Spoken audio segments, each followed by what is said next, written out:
اینجا مردم گشنن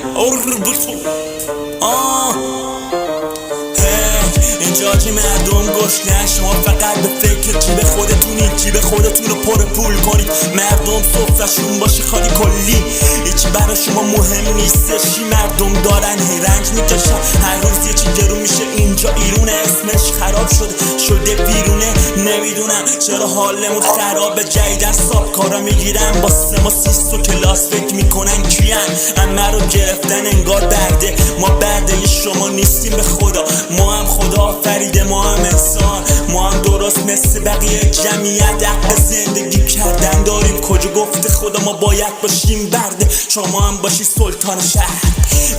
نگو باسه من شهر، من کلا خودم تای شهرم. از اون بچگی سختی کشیدم تا اینجا قد کشیدم. میشکسته بود جامو ندیدم. من حالم بد و خراب، اصلا نمیترسم و تخمشو دارم. تو چشتون نگاه کنم یه دفعه بذارم با مش پای چشتون. ما آیندمون رفته بگاه، ما که هیچی نداریم به جنگیم با سش. ما هر روزمون بردگی زندگی نمی کنیم و زندگی رو ندیدیم.